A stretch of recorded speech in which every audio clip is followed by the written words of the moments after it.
Hello friends, welcome back to my channel on statistics. If you are seeing my videos first time, then do subscribe. In this video, I will discuss about GATE 2019. GATE 2019 solutions related to the statistics questions. Okay, I already told you I am also preparing for GATE exam this time. I am just sharing my ideas. Okay, if any wrong, you can inform me. Thank you. Now, first to go to the question number one. This is one mark question. You can see question number. Limit n tends to infinity. Summation k equal to 1 to n upon n square plus k square. It is equal to. So when you observe this limiting form, you can visualize that it is related to the Riemann integrations. So now we can see our question is sigma k equal to 1 to n. Okay. Then n upon k square plus n square. K square plus n square. Okay, now what you do, first step is you can common n, then you can cancel out. After finally you got summation k equal to 1 to n 1 upon I am commoning n square, so k upon n plus 1, here whole square is there. Okay, k square plus n square. Okay, now I am assuming k upon n equal to x. For example, I am assuming this is Riemann integration. Okay, k upon n equal to x. Okay, then when I differentiate, then I got dx equal to 1 upon n. So I am just substituting limits now. Okay, when I substitute limits, this is 0 to 1. Okay, k is 0 to 1. Then we have 1 upon 1 plus x square. For dx, n will be cancelled. Finally you got dx only. Okay, these are, we are another 1 by 1 upon 1 plus x square is tan inverse of x. When you can apply the limits for tan inverse of x, tan inverse of x, limits are 0 to 1. Okay, for 1 you have pi upon 4 because 45 degrees. Okay, 0 is 0. Okay, finally you got pi upon 4, pi by 4. Pi by 4 is the answer for this question. Okay, when you check the answer here, pi by 4, option D is the correct answer for this question. Okay, you can see the second question is related to the linear algebra. Now you can see third question.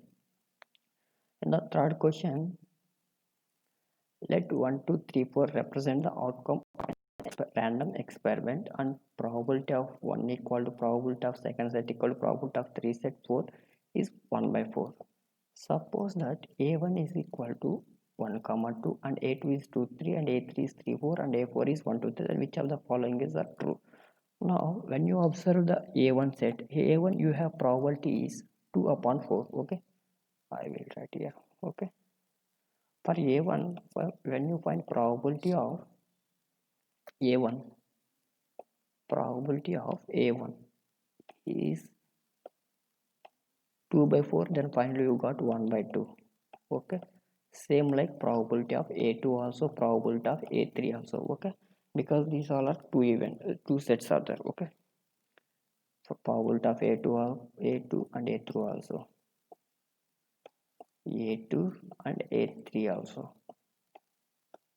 Okay, when you observe probability of a4, when you observe probability of a4, you got 3.4. Probability of a4, when you observe probability of a4, you will get 3 upon 4.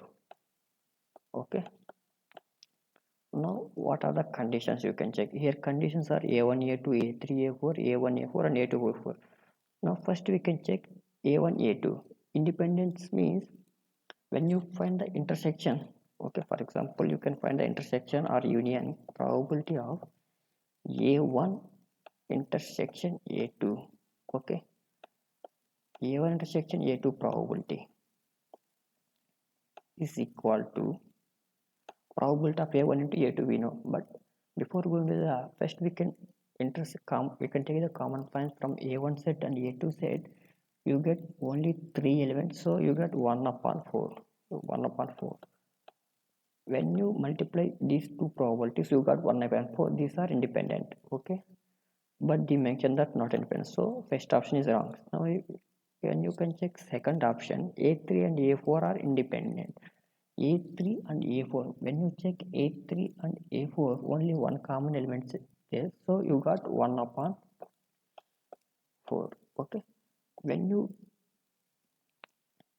divide individual probabilities, then you can got 1 upon 2 into 3 upon, finally you got 3 upon 8, so this is not independent. Okay, when you check A1 and A4, when you check A1 and A4, from the A1 you have common elements are 2, so 2 by 4 is 1 upon 2. Okay, then you can check a1 probability is 1 by 4 and a2 probability is 3 by 4, so this is not independent, this is the correct option. Okay, and 4 are independent, a2 a4 are independent. Okay, this is the correct option for this question. Okay, now you can check fourth question. Now we are coming to the fourth question. A 5-die is rolled 2 times independently. Given that the outcome on the first roll is 1, the expected value of the sum of the two values is C. Observe a question.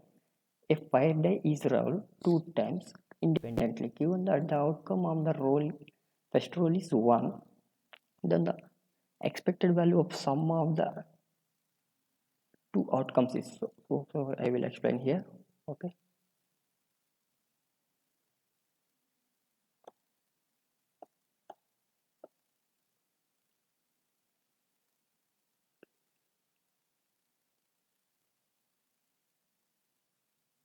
Okay. So when I observe a question, this says that y, when, for example, I am assuming that y equal to number of second die plus 1. Okay, when you roll a die, that time you got 1 2 up to 6, then probabilities are 1 upon 6, 2 upon 1 upon 6 up to 1 upon 6. Okay, but in the question this says that you can, given that outcome of the first roll is 1, then expected value of the sum of the two outcomes is, when you add these all terms with 1, 1 plus 1, 1 plus 2, 1 plus 3, 1 plus up to 6, and finally you got expected value of y equal to expected value of y equal to 2 multiplied by 1 by 6. Okay, plus 3 multiplied by 1 by 6 up to 7 multiplied by 1 by 6. Okay, when you find this sum, you got 4.5. 4.5 is the answer. Okay, 4.5 is the correct answer for this question. Okay, fifth question. This is the linear algebra related question, but this question is easy. When 7 cross 1, so 49 minus, there are how many independent observations are there? 23. Okay, you can use that standard formulas also here. Okay, the question also, that question also related to the linear algebra. You can observe seventh question. Let x1 and so on xn be a random sample from uniform distribution. Okay, from uniform distribution over parameters are 0 comma theta, where the theta greater than 0 and n also greater than or equal to. That x1 is the lower order statistics and xn is the large order statistics. Then find the covariance between xn and x1 divides x1 given xn. Okay, before going to this question, first you need to know what is the distribution of xn and what is the distribution of x1. Okay, and For finding covariance between these two, we can use famous theorem, that is Boss's theorem. Okay, we can discuss it here. Okay, see, given that x and following x's are following uniform distribution with parameters 0 comma theta. Okay, this is our first step. Then what? Okay, then you can find the CDF. Okay, first we can find the CDF for finding the distribution of lower order and order statistics. When you find the CDF here, x upon theta. Okay, x upon theta for interval 0 to theta. Now, when you from the standard results, you know that xn larger the statistics is the complete subsistence statistics. Okay, complete subsistence statistics. You can refer for this proof. You can book also. You can do also. Okay. Then when you find the distribution of large order statistics and lower order statistics, for finding the distribution of lower order these two, first you need to know the what is the distribution of x1. Okay, first finding xn probable. Okay, lower order statistics, first you know the CDF, then you can just differentiation with CDF. Okay, this is our CDF. Okay, when n times. Okay, then what you got, n into x power n minus 1 divides by theta of n minus 1. This is our PDF. Okay, this is our PDF. When you can integrate with respect to first time, then you can get the first moment. When you second time integration, then you can find out the variance also. Okay, then you can check x1 upon, then the second moment is what, second condition, x1 upon xn du. Okay, xn upon xn is goes to auxiliary. You can prove also this from books also, auxiliary. Okay, when these two are satisfied, when we can say that product of two are independent by using the Bosch's theorem. Okay, when you find the covariance, you can finally got the 0. You can use that Bosch's theorem result by the standard result. Okay, your answer is 0. You can use the standard result. Okay, now come to the eighth question. In eighth question also related to the inference part. Okay, let x1 x2 and so on xn be a random sample drawn from a population with a probability density function. This is our theta and x for theta x minus 1. Then limits are x 0 to 1 and theta is greater than 0. Then find the maximum likelihood estimation of theta is. For finding maximum likelihood estimation, first we know joint probability. Okay, they give that f of x equal to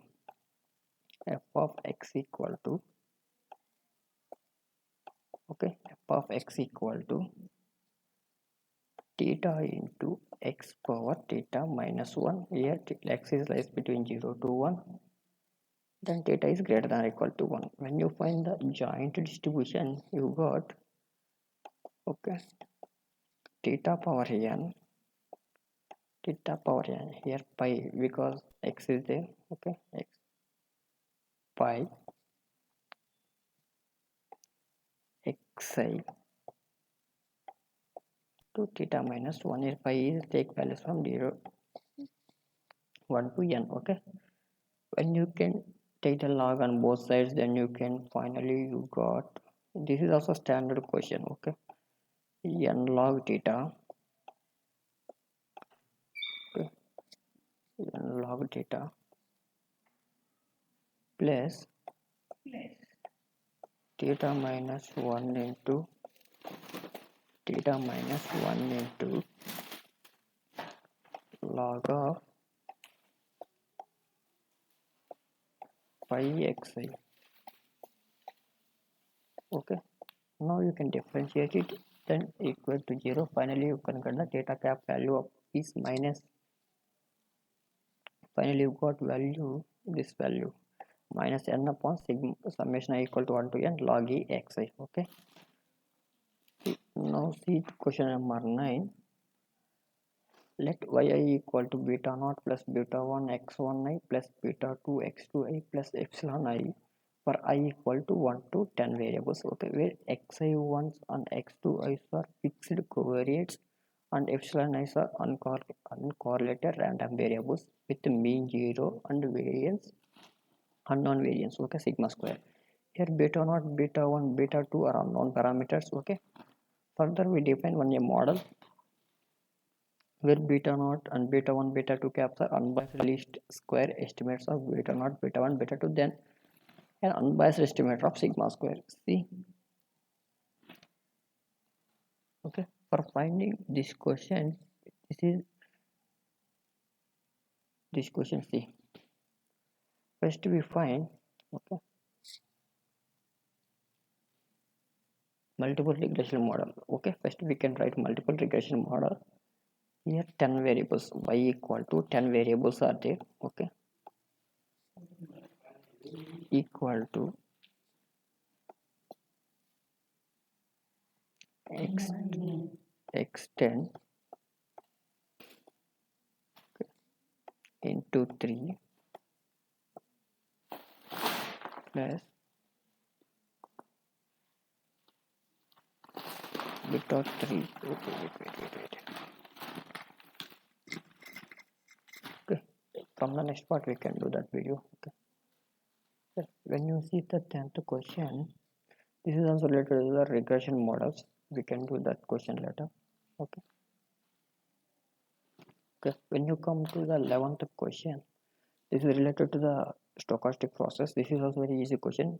First we need to plot the graphs. Okay, first we can make graph. Our graphs, there are 3 states are there. Okay, our 1 to 1 is 0.7, 1 to 1 is 0.7. Okay, 1 to 2 is 0.3. Okay, we don't need to write probabilities also, we can directly can conclude from 2 to 2 is 1 0.6. Okay, from 2 to 3 is 0.4. Okay, then 3 to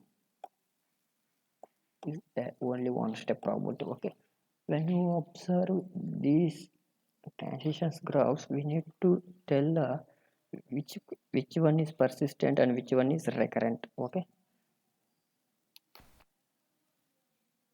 Okay, when you find, see here, from step 1 to step 2 is going, there is no any return. Okay, here step 1 to 2 is also going, there is no any return. So finally we conclude 3 is transient, 3 instances, 3 is transient and 1 2 are recurrent.